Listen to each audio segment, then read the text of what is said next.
We thank God for this time of meditation. ये खुदा का कलाम का मुताला करने का वक्त जो खुदा ने हमें दिया है, इसको लेकर हम खुदा का शुक्र अदा करेंगे।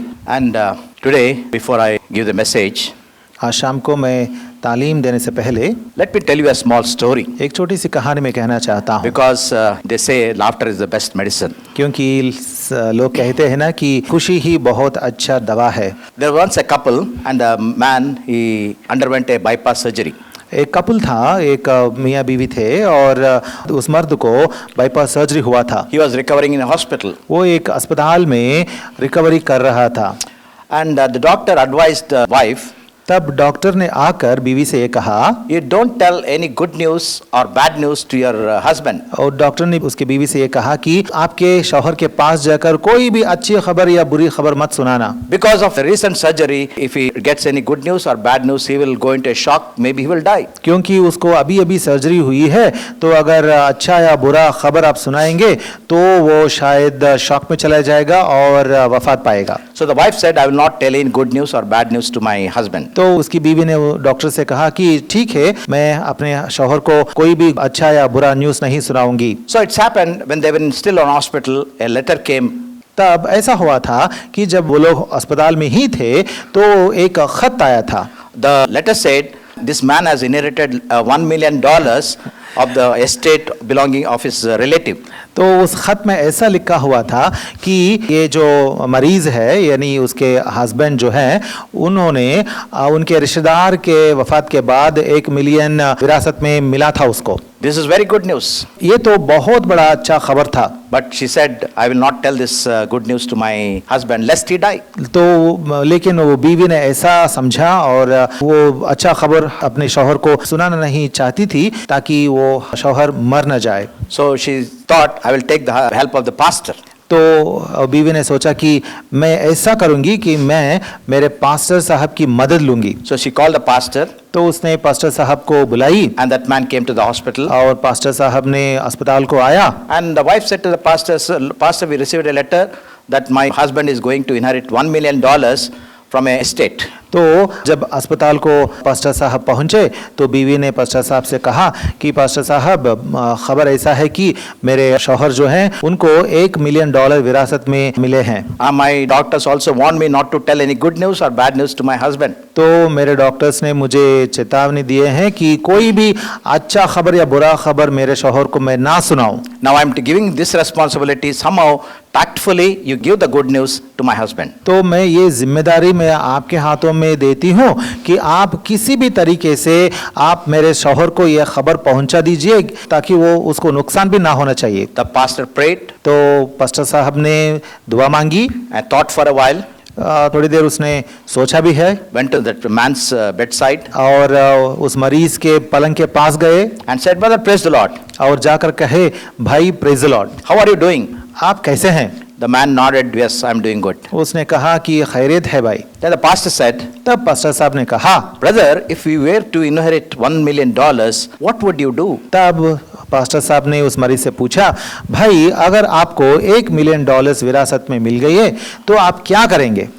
The man replied, तो उस आदमी ने जवाब में कहा, Well, pastor, what would I do? I will give it to you. Pastor साहब मैं क्या करूंगा, मैं आपको दे दूंगा। The pastor dropped dead at that place. तो पास्टर Suffering साहब a huge heart attack. तो पास्टर साहब को बहुत बड़ा दिल का दौरा पड़ा और वो फिल्फ और गिर कर मर गए। He was not in a position to take that good news shock तो treatment. पास्टर साहब को भी वो खुशखबरी लेने की ताकत नहीं थी। So just a small story to make you laugh. आपको हंसाने के लिए एक छोटी सी कहानी मैंने कही है। The last time I was given the privilege of ministering unto you was in the year 2021 in the month of August or Zoom. 2021 अगस्त महीने में जूम में पहली बार मैं आपको कलाम आपके दरमियान तकसीम किया था। The subject of my message was Mephibosheth's life. उस वक्त मेरे कलाम का सब्जेक्ट ये था कि मेफीबोशेत की जिंदगी। 3 things that we ought to remember.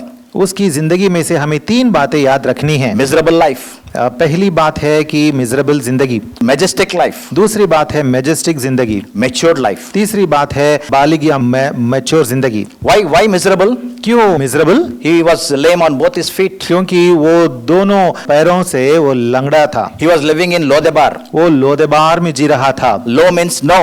लो का मतलब नहीं। And Debar means provisions or pasture. देबार का मतलब है चारा। He was living in a place where there is no provisions, no food for him. वो एक जगह में जी रहा था जहां उसके लिए कोई चारा भी नहीं, कुछ खाने की चीज भी मिलती नहीं। And the authority over him was the unscrupulous servant called Ziba. और उसके ऊपर एक हुक्मरान करने वाला था जो उसका सर्वेंट था, नौकर था, जिसका नाम जेबा था। And we know David called him to his palace. और हम इस बात से वाकिफ हैं कि मेफीबोशेत को दावीद बादशाह ने अपने किले पर बुलाए। You shall eat at my dining table throughout your life. और उसे कहा कि मैं तेरी जिंदगी भर तू मेरे साथ ही मेरे दस्तरखां पर अब तू खाएगा। That is the majestic life. ये है शानदार जिंदगी, majestic In the life, palace of David. David के किले में जीना। So miserable life turned to majestic life turned to a matured life. तो बेकस जिंदगी जो थी वो बहुत शानदार जिंदगी में बदल गई और उसके बाद वो मैजेस्टिक लाइफ में बदल गई। What is that matured life? Matured life क्या है, बालिग जिंदगी क्या है? Because Ziba told many things against his master Mephibosheth to David, and David gives all the property of Mephibosheth, his servant, Ziba. वहाँ हम पढ़ते हैं कि मेफीबोशेत का नौकर जेबा जो है वो क्या करता है, वो अपने मालिक मेफीबोशेत के खिलाफ में दावीद से बहुत कुछ बुरा कह देता है और दावीद उन बातों को मानकर, उन बातों पर यकीन करके जो भी मालो असबाब ये मेफीबोशेत के हैं वो सारे के सारे जेबा को दे देता है। So when David comes back to Jerusalem, Mephibosheth goes and meets him. तब जब दावीद फिर वापस यरूशलेम को आता है तो मेफीबोशेत वापस जाकर दावीद से मिलता है। He was unshaven. तो मेफीबोशेत दाढ़ी नहीं बनाया था। He was grieving because of David had to flee.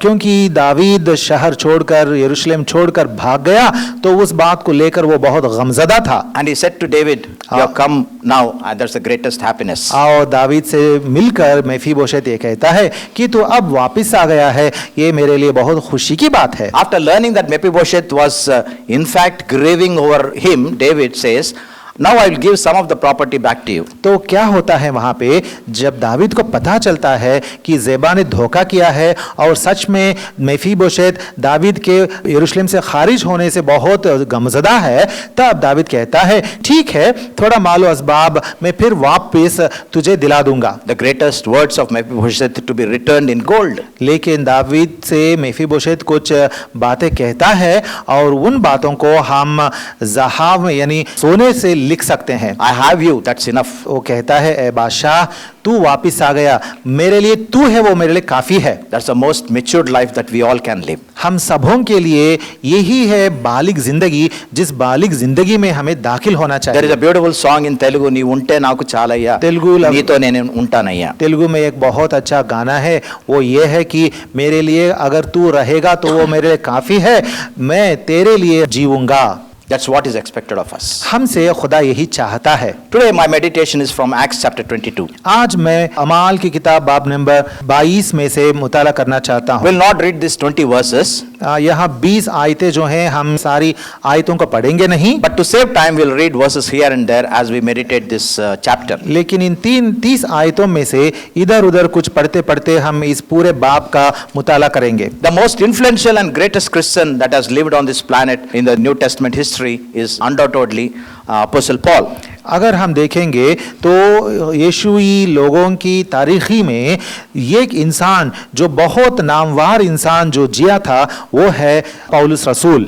What made him great? पौलुस रसूल को नामवार क्या बना दिया? We have the answers, 3 answers in Acts chapter 20. अब अमाल की किताब बाब नंबर 20 में इसके वास्ते हमें 3 जवाब मिलते हैं। Number 1, he was committed to a superior person, that is Lord Jesus Christ. पहला वजह यह है कि वो उनसे जो बड़े हैं यानी खुदावंद यीशुआ मसीह के मातहत थे। Verse 21 says, faith in Lord Jesus Christ. 21वीं आयत में हम पढ़ते हैं कि यीशुआ में उसकी ईमान।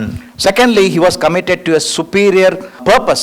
और एक ऊंचे इरादे के लिए अपने आप को वो दे दिया था। In verse 24 says, I don't count my life dear at all. वो ऊंचा इरादा ये है कि वो आयत नंबर 24 में कहता है कि मैं मेरी जिंदगी को भी यीशुआ के मुकाबले में कीमती नहीं रखता। I want to finish my course and the ministry that has been entrusted to me. वो कहता है कि मेरे सुपुर्द जो खिदमत गुजारी की गई थी उस खिदमत गुजारी करते हुए मेरी जिंदगी में तमाम करना चाहता हूँ। And the third thing is he was committed to a superior principle. और तीसरा वजह यह है कि एक आला प्रिंसिपल जो है उसके लिए अपनी जिंदगी को उसने कमिट कर दिया। It is there in 20 and verse 35. It says, "It is better to give than to receive." वो कायदा ये है कि लेने से देना बेहतर है। That is a Christian. ये है यीशुई जिंदगी। A superior person, Lord Jesus Christ. एक सुपीरियर पर्सन जो है यीशुआ, Superior purpose, that is finishing the ministry that has been entrusted to him. और सुपीरियर पर्पस ये है कि जो खिदमत गुजारी उसके सुपुर्द की गई वो उसको तमाम करना। And a superior principle, it is better to give than to receive. और एक आला कायदा है उसकी जिंदगी में, वो है देना लेने से मुबारक है। In fact, Paul attributes this principle to the words of Lord Jesus Christ. It said, "My Lord has told me this." और इन बातों को पौलुस रसूल कहते हैं कि ये बातें मेरे खुदावंद यीशुआ से मुझे पहुंची हैं। And with this background, we'll meditate to a small extent in chapter 22. और इन बातों को हम मद्देनजर रखते हुए बाब नंबर 22 का मुताला हम करेंगे। In this chapter, Paul is in Jerusalem. He is in the temple. यहाँ हम देखते हैं इस बाब में कि पौलुस रसूल यरूशलेम में है और मकदिस में है। He has brought some Gentiles into the temple. और यहाँ कुछ गैर कौम लोगों को मकदिस में पौलुस रसूल ले आए। The Jews are not at all happy about this, about the fact that Gentiles are into the temple and they are polluting it. अगर यहूदियों को पता चलता कि गैर कौमी लोग मकदिस में आ पहुंचे हैं तो वो लोग मानते हैं कि मकदिस पोल्यूट हो गया है। A lot of uproar was raised in that temple. उस वजह से मकदिस में बहुत बड़ा शोर मच गया था। Paul was never hindered, never bothered about that circumstances. और इन हालातों को देखकर पौलुस नहीं घबराए गए। In fact, he never sought to live an easy or safe life. क्योंकि पौलुस रसूल कभी भी आराम की जिंदगी जीना नहीं चाहा। His only motive in life was to glorify God. उसकी जिंदगी में एक ही मकसद था और वो था खुदा का जलाल जाहिर करना। His ambition was to win souls by any means. उसकी ये ख्वाहिश ये थी कि किसी ना किसी तरह खुदा के वास्ते, खुदा के लिए रूहों को नजात तक पहुंचाना है। The religious people around him, they had no righteousness. उनके इर्द गिर्द जो मजहबी लोग थे उनकी जिंदगियों में रास्तबाजी बिल्कुल नहीं थी। They were jealous without knowledge. वो लोग बहुत जलस थे क्योंकि उनके पास खुदा का इल्म नहीं था। They were in a place in a temple which has been forsaken by God. खुदा ने जिस मकसद को छोड़ दिया था उस मकाम में वो लोग खिदमत गुजारी कर रहे थे। So Paul was in a very tight situation, tight spot. तो पौलुस रसूल एक बहुत तकलीफ से भरा हुआ मकाम में था। He never sought to escape from this situation. और इस तकलीफ से वो भागना नहीं चाहा। He never defended his life. वो अपने आप को डिफेंड करना नहीं चाहा, But he wanted to defend the gospel. लेकिन खुशखबरी के वास्ते खड़े रहना चाहा। Therefore, in this chapter, he is presenting his life to the Jews. इसीलिए इस बाब में हम पढ़ते हैं कि वो अपनी जिंदगी यहूदियों के सामने पेश करता है। Dear friends, one thing we should know: अजीजों, हमें एक बात याद रखना the चाहिए, great defense of our faith is not by an argument or a debate. हमारे ईमान के वास्ते हम जो डिफेंस देते हैं या बयान देते हैं वो कुछ ऐलान करने से या कुछ बहसा बहसी से नहीं कर सकते। The great defense of our faith is by the display of our character, of our personality, Christian quality. हमारे ईमान का बयान सबसे अच्छे तरीके से ऐसा कर सकते हैं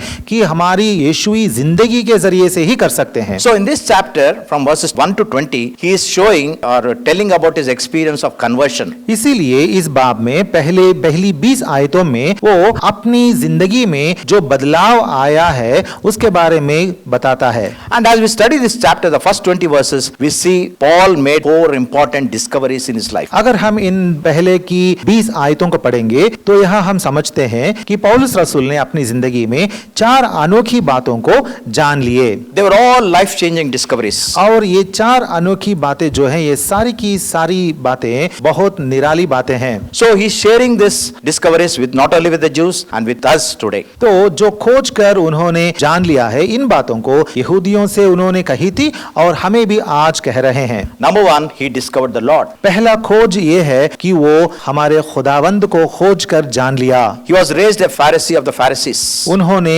परुशीम के परुशी बनकर वो बड़ा हुआ था। Hebrew of the Hebrews. वो इब्रानियों का इब्रानी था। And he thought he knew the God of Israel personally. उसने सोचा कि मैं इस्राएल का खुदा को निजी तजर्बे से मैं जानता हूँ। He studied at the feet of Gamaliel. वो गमालियल के कदमों में होते हुए कलाम का मुताला किया था। He thought he knew the God of Abraham. और उसने सोचा कि मैं अब्राहम के खुदा को जानता हूँ। The God who brought Abraham out of the Ur of the Chaldees. कल्दियों के ऊर नाम के शहर से खुदा ने अब्राहम को लाया है और उस खुदा को मैं जानता हूं करके फख्र मना रहा था। He thought he knew the God of Isaac. वो ऐसा भी सोचा था कि मैं इसहाक के खुदा को भी जानता हूं, The God who gave Isaac a bride. जिस खुदा ने इसहाक को एक बीवी सौंपी। And he thought he knew the God of Jacob, who ultimately gave the 12 tribes which forms a nation of Israel. और उसने ये भी सोचा कि मैं याकूब के खुदा को भी जानता हूं, जिसने याकूब के बदौलत 12 कबीलों को पैदा की है। He saw God as the God of Israel only. उसने खुदा को इस्राएल का खुदा होते ही देखा। And he knew that the Jewish history was the greatest. और उसने ये भी माना कि यहूदियों की तारीखी ही दुनिया में अव्वल तारीखी है। But on the road to Damascus, everything changed. लेकिन दमिश्क के राह में सब कुछ बदल गया। He discovered the Lord Jesus Christ. उसने खुदावंद यीशुआ को जाना। Saul, Saul, why are you persecuting me? यीशुआ को खोज कर जाना, जहां जब यीशुआ ने कहा कि साउल साउल तू मुझे क्यों तड़पाता है, The counter reply by Paul was, Lord, who are you? शाऊल शाऊल तू मुझे क्यों सताता है। तब शाऊल पूछता है खुदावन से कि तू कौन है। And Jesus says, I am Jesus of Nazareth. तब खुदावंद यीशुआ ने कहा कि मैं यीशुआ हूं जो नासरी हूं। Perhaps Paul must have thought those words, can anything good come out of Nazareth? पहला पौलुस ने शायद ये सोचा होगा कि क्या नासरियत से क्या कोई अच्छी चीज आ सकती है। So he could not really understand who the person was speaking to him. इसीलिए पहले उसको समझ में नहीं आया कि कौन है वो शख्स जिससे वो अब बातें कर रहा है। Paul thought Jesus was an impostor, deceiver. तो पौलुस पहला सोचता था कि यीशुआ एक धोखेबाज है। He is only a troublemaker. वो तो कोई दुनिया में बगावत पैदा करने वाला है। But when Jesus introduced him as Jesus of Nazareth, everything changed. लेकिन जब यीशुआ ने अपने आप को मैं यीशुआ नासरी हूं करके अपनी पहचानत बताई, तब सब कुछ उसकी जिंदगी में बदलने लगी। On that road to Damascus, Paul discovered that the Lord whom he encountered was a forgiving Savior. तब दमिश्क के उस राह पर उस वक्त जब यीशुआ अपने आप को पौलुस पर बयान किए, जाहिर किए, तब पौलुस को पता चला कि ये यीशुआ खुदावन जो है वो गुनाहों को मुआफ करने वाले खुदावन है। Later on, writing to young Timothy in 1 Timothy chapter 1, उसके बाद तिमोथियुस को लिखते हुए पहले तिमोथियुस की किताब बाब नंबर 1 में if you read from verses 12 to 15, वहां 12 से 15 आयतें अगर हम पढ़ेंगे, he says, I am a blasphemer, वो कहता है कि मैं पहले कुफ्र बकने वाला I am a था, persecutor, violent man. मैं बहुत सताने वाला था और लोगों को तड़पाने वाला था। But I was forgiven, shown mercy because I did it in ignorance and unbelief. लेकिन मुझ पर रहम हुआ इस वास्ते कि मैंने बेईमानी की हालत में नादानी से ये काम किए थे। So on that road to Damascus, the first discovery he makes is Lord Jesus Christ. तो उस दमिश्क के राह में पहला खोज जो पौलुस रसूल ने किया था वो ये था कि यीशुआ खुदावंद को पहचान लिया। And the second discovery we read in verse 8. और दूसरा खोज जो है वो हम आयत नंबर 8 में पढ़ते हैं। And I answered, Who are you, Lord? And Jesus said, I am Jesus the Nazareth whom you are persecuting. मैंने जवाब दिया कि ऐ खुदावंद तो कौन है? उसने मुझसे कहा मैं यीशुआ नासरी हूँ जिसे तू सताता है। So the second discovery he makes is he discovered himself. तो दूसरा खोज ये है कि वो अपने आप को पहचान लिया। He is a persecutor, blasphemer, violent. वो तो कुफ्र बकने वाला है, सताने वाला है, जालिम इंसान था। In that moment of blindness, he was spiritually able to see the Lord. उस अंधेरे की हालत में वो अब खुदावंद यीशुआ को पहचानने लगा। He was physically blinded so that he can be spiritual enlightened. रूहानी तरीके से उसको अंधा किया गया उस वक्त, ताकि जिस्मानी तरीके से उसको अंधा किया गया उस वक्त, ताकि वो रूहानी तरीके से बीना हो जाए। Probably this was the moment Paul remembered when he writes to the Ephesians church. शायद एफिसियों को जब पौलुस रसूल खत लिखते हैं तो इन बातों को जहन में लिखते उस खत को उन्होंने लिखा था। He says the eyes of your heart may be enlightened. वहां वो लिखते हैं कि तुम्हारे दिलों की आंखें जो हैं वो मुनव्वर हो जाएं। So in one moment, he saw the Lord, he saw himself. तो एक लम्हे में उसने यीशुआ को पहचाना और अपने आप को भी पहचाना। My dear friends, sooner or later, we all have to come to terms with these discoveries. अजीजों, हमें भी कभी ना कभी जरूर इन खोजों को हमें भी पहचानना है। This discovery came into my life. I discovered this in my life in the year 1971. 1971 में मेरी जिंदगी में भी मैंने इन बातों को खोज कर पहचाना। When I was 14 years old, जब मैं 14 साल का कमसिन लड़का था, I discovered the Lord as my Savior. I discovered that I am the greatest sinner. उस वक्त मैंने खोज कर पता किया कि हमारा खुदावंद जो है वो अव्वल खुदावंद है और मैं अव्वल दर्जे का गुनहगार हूँ। This is the moment of discovery we all ought to have experienced. हमारी जिंदगियों में हम सबों ने शायद एक ना एक दिन इस खोज तक पहुंच चुके हैं। For 20 years, Jacob was a schemer, a liar. तकरीबन 20 साल तक याकूब जो था वो उक पकड़ने वाला था, यानी वो धोखेबाज था। Until the time God came down and wrestled with him. लेकिन बाद में खुदा खुद दुनिया में आकर उसके साथ कुश्ती लड़ी। And what did God say to him? Question him. तब खुदा ने उससे क्या सवाल किया था? What is your name? तेरा नाम क्या है? And Jacob must have told, my name is a supplanter. तब याकूब ने शायद जवाब दिया होगा कि मैं उक्ब पकड़ने वाला हूँ, यानी मैं धोखेबाज हूँ। I am deceiver and a schemer. मैं तो एक धोखेबाज हूँ और दूसरों को फरेब में डालने वाला हूँ। He saw his life. वो उसने अपनी जिंदगी को देखने लगा। Our Lord was sending the same message to the church at Laodicea. और लवोदिकिया में जो एक्लीसिया है उसको भी हमारे खुदावंद इसी पैगाम भेजने लगे। They were thinking high of themselves. लवोदिकिया के एक्लीसिया के लोगों ने अपने बारे में बहुत ऊंचा सोचते थे। We are rich and wealthy. वो लोग सोचते थे हमारे पास बहुत माल है और हम बहुत सेहतमंद हैं। But the Lord said, you are poor, wretched and naked. लेकिन खुदावंद कहते हैं कि तू बहुत ही गरीब है और तू नंगा है और तू बेकस है। When we come to the life of Job, लेकिन जब हम इयोब की जिंदगी देखेंगे, all the time he was defending his own righteousness. वो हमेशा यही कहते आया कि मैं रास्तबाज हूँ। A time came when God's voice he could hear. लेकिन एक वक्त आया तब खुदा की आवाज उसने सुनी। In the last chapter of Job, chapter 42 verses 5 and 6, he says like this. और 42 के चैप्टर 5वें और 6ठी आयतों में आखिर में इयोब ऐसा कहता है, My eyes heard of you, now I see. मेरे कानों से मैंने तेरे बारे में सुना था, लेकिन अब मेरी आंखों से मैं तुझे देख रहा हूँ। Therefore I despise myself and repent in dust and ashes. इसीलिए मैं अपने आप को तर्क करते हुए, पछताते हुए मैं अपने आप को खाक के मानिंद समझता हूँ। Isaac came to the temple one day. एक बार नबी यशायाह भी हैकल में दाखिल हुए थे। He saw the Lord high and lifted up on the throne. वहाँ बहुत बुलंद तख्त पर खुदा यहोवा को तख्तनशीन उसने देखा। I saw his glory and the immediate response was, I am a man of unclean lips. जब खुदा के जलाल को यशायाह नबी ने गौर से देखा तो उसने कहा कि मैं कितना ही गुनहगार इंसान हूँ, मेरे होंठ भी बहुत नापाक हैं। One day Peter was crestfallen because he didn't have any catch of fish. एक बार पतरस भी बहुत गमज़दा था क्योंकि उसके पास कोई भी, मतलब वो तो माहीगीर था, उसके पास कोई भी मछली पकड़ने की गुंजाइश नहीं थी। But the Lord came to him, launch out into the deep and put your nets. लेकिन खुदावंद यीशुआ ने उसके पास आया और उसे कहा कि तू अंदर, समुद्र के अंदर जा और मेरे कहने पर तू जाल फेंक। There is a big haul of fish.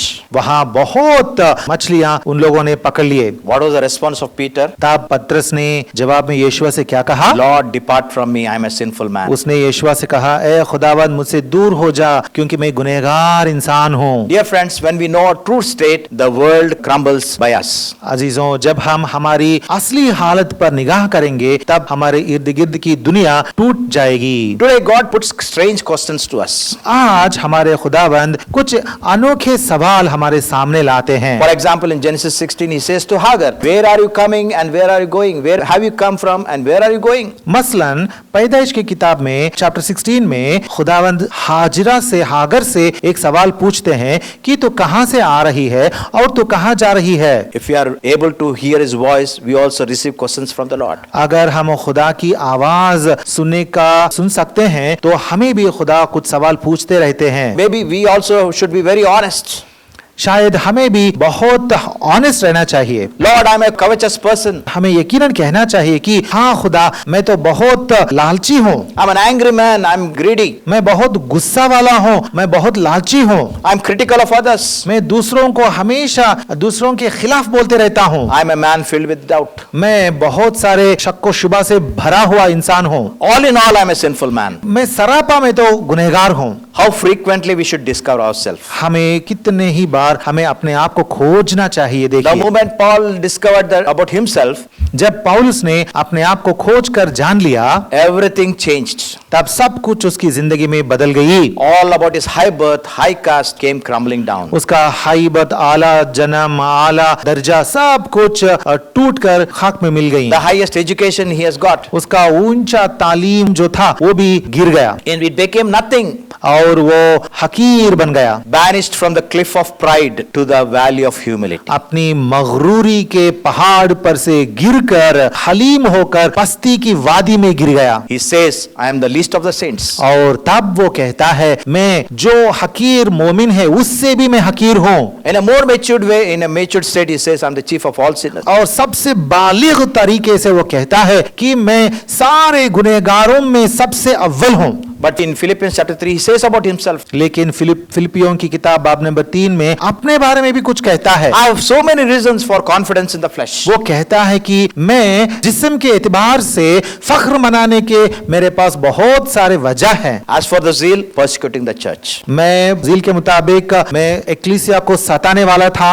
As for the law, perfect. मैं शरीयत के एतबार से मैं मुकम्मल इंसान था। I am faultless. मैं बेगुनाह था। But whatever that was profit to me, I now count it as loss. लेकिन जो भी मेरे लिए नफा की चीजें हैं, फायदे की चीजें हैं, उनको मैं अब यीशुआ में मैं मेरे लिए नुकसान की चीजें मानता हूं। When I count the surpassing greatness of my Savior Lord Jesus Christ, I count everything but dung and rubbish. जब मैं मेरे यीशुआ, मेरे खुदावंद की अजमत को देखता हूं, तब मैं अपनी चीजें जो हैं, मेरे फक्र की चीजें जो हैं, उन सारी चीजों को कूड़ा समझता हूं। One simple thought from the phrase, Saul, Saul, why are you persecuting me? यहाँ खुदावंद पूछते हैं ना कि शाऊल है शाऊल, तू मुझे क्यों सताता है? Today our religious attitudes hurts God more than anything else. देखिए, आजकल हमारी जिंदगी में जो हमारी मजहबी रवैये हैं, उनसे हमारे खुदावंद बहुत गमजदा होते हैं। All our self-righteousness hurts God. हमारी निजी शहीबाजी जो है या निजी रास्तबाजी जो है,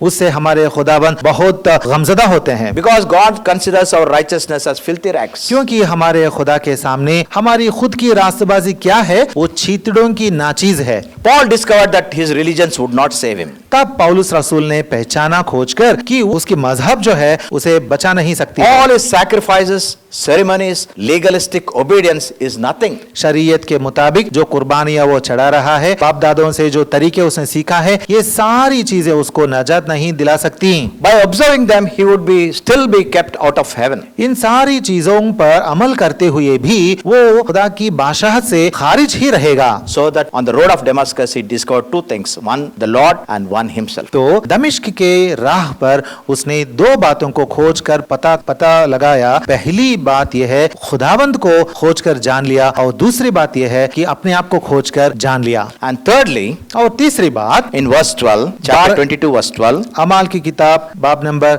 22 और 12 and आयत 13. नंबर 12 और 13। a certain man, Ananias, a man devout by stand of the law, well spoken, he came to me standing near and said to me, Brother Saul.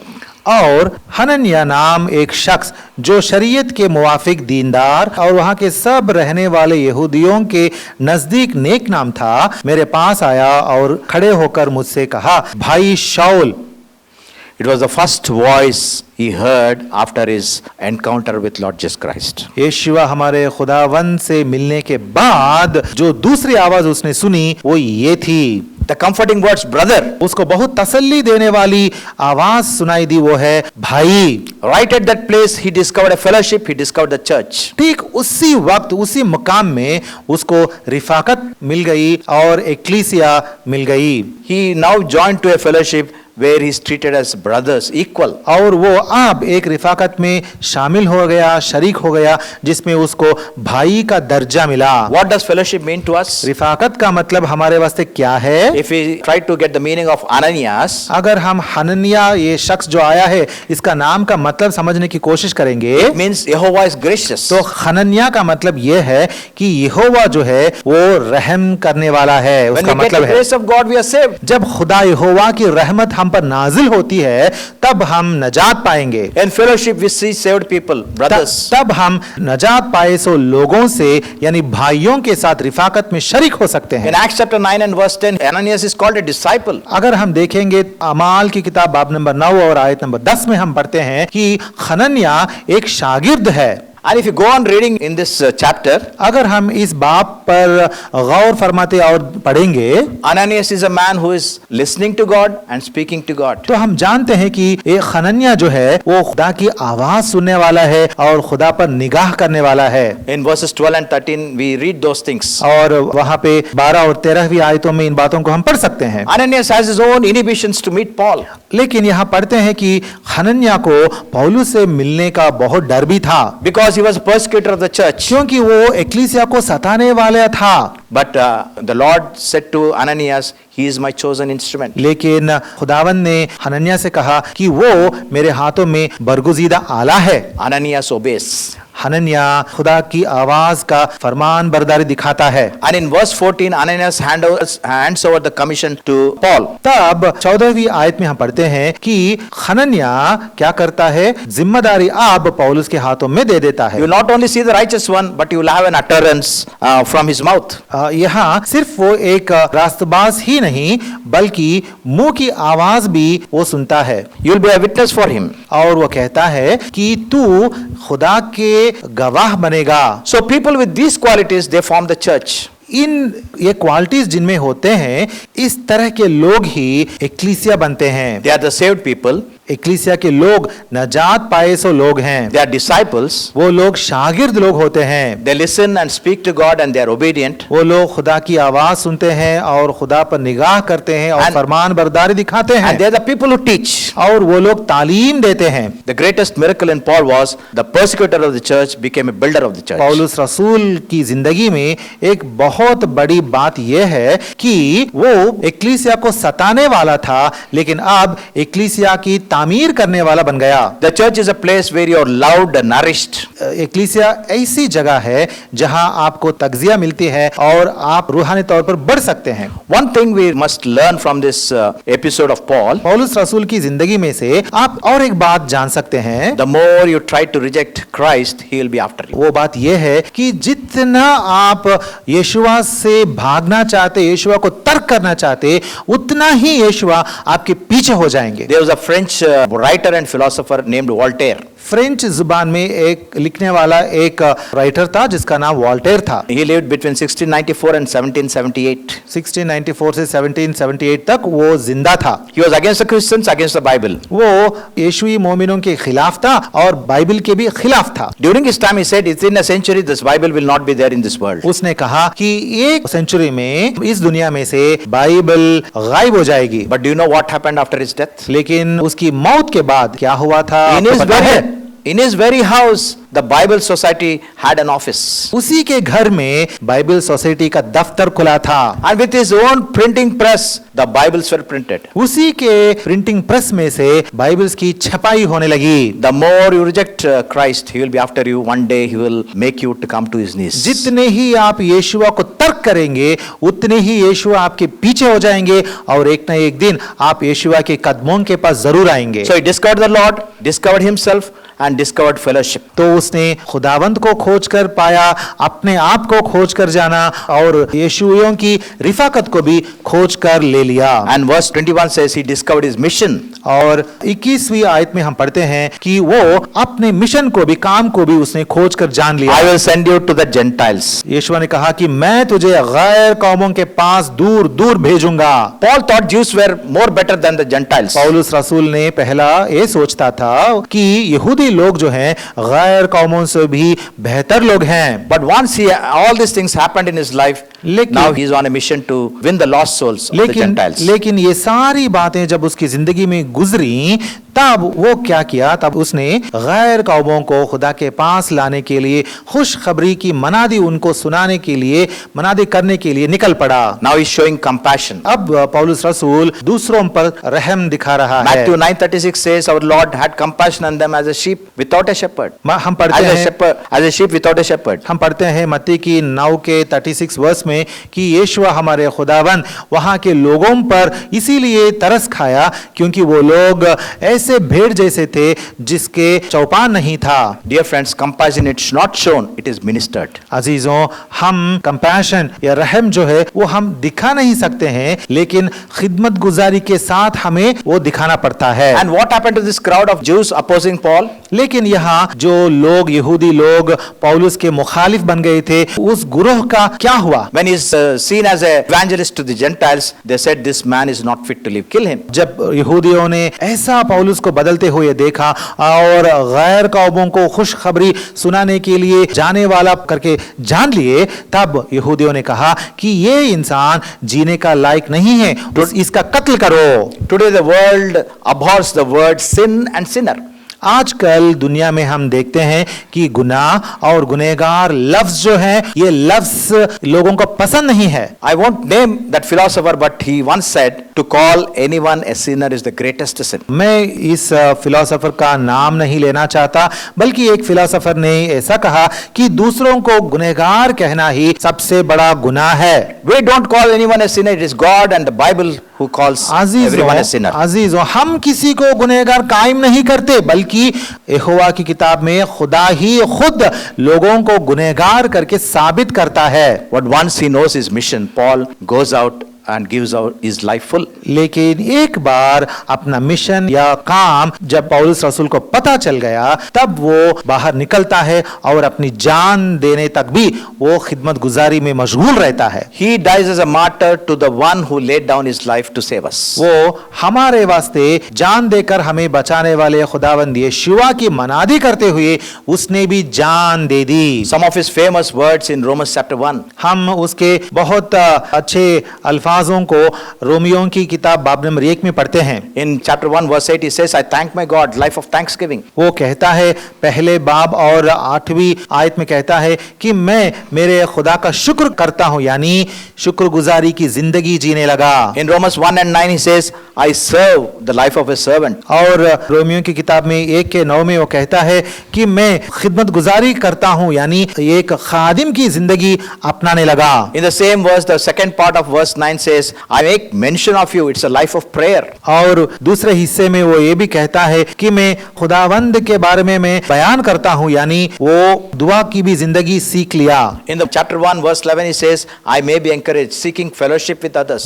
और 11वीं आयत में वो कहता है कि मैं ये चाहता हूं, ये दुआ करता हूं कि तुम मजबूत हो जाओ, यानी लोगों के साथ, मोमिनों के साथ रिफाकत की जिंदगी में वो आ गया। And in verse 14, 15 and 16 he says, I am under an obligation, I am eager, I am not ashamed. और 14, 15, 16 आयतों में वो कहता है कि मैं खुशखबरी सुनाने को हत्तल मकदूर तैयार हूं, क्योंकि मैं खुशखबरी से शर्माता नहीं हूं। These are the strong determinations of the apostle Paul. पौलुस रसूल का डिटर्मिनेशन है। Dear friends, have you discovered the Lord? अजीजों, मैं आपसे पूछता हूं, क्या आप यीशुआ को खोज कर जान लिए? This particular Paul in 1 Corinthians chapter 8 and verse 6, there is only but one Lord, Lord Jesus Christ. और पहले कुरिन्थियों के 8 के 6 में पौलुस रसूल वहां लिखते हैं कि एक ही खुदा है और एक ही खुदावंद यीशुआ है, Through whom all things have come, through whom we live. यीशुआ के जरिए से ही सारी चीजें पैदा की गई और यीशुआ के जरिए से ही हम वजूद में हैं, जी रहे हैं। Dear friends, have you discovered the Lord? अजीजों, मैं पूछता हूं, क्या आप खुदावंद यीशुआ को खोज कर पहचान लिए? Have you discovered yourself? क्या आप अपने आप को खोज कर पहचान लिए? Have you discovered the right fellowship? क्या आप सही रिफाकत को खोज कर पहचान लिए? what is the part you play in that fellowship? उस रिफाकत में, उस एक्लीसिया में आप क्या काम करते हैं, आपका पाठ क्या है, And what is your mission in life? और आपकी जिंदगी में आपका मकसद और आपका काम और मिशन क्या है। If you have known that mission, you should pursue it till the last breath of your life. अगर आपकी जिंदगी का मकसद आप पहचान लिए, तक उस मकसद को पाने तक, छूने तक आपको आगे बढ़ना है। I'll close this with 4 things. मैं 4 बातें कहकर मैं यहाँ खत्म करता हूँ। Life has a purpose, find it. जिंदगी में एक मकसद है, उसे ढूंढो।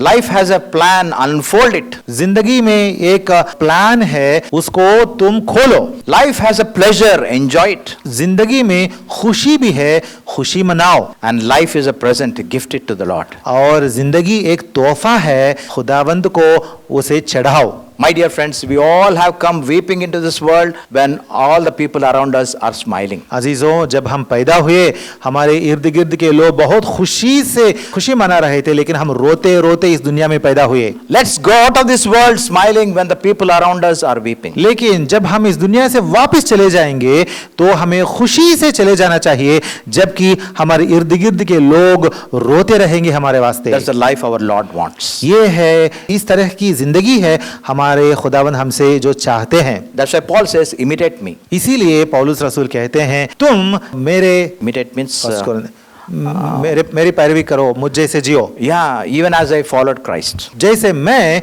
यीशुआ की पैरवी किया, तुम भी मेरी पैरवी करो, यानी मुझ जैसे जियो। So let's imitate Paul. इसीलिए हम आज फैसला करेंगे कि हम पौलुस रसूल की तरह जिएंगे। May God bless this word. खुदावंद इस कलाम पर अपनी बरकत बख्शें।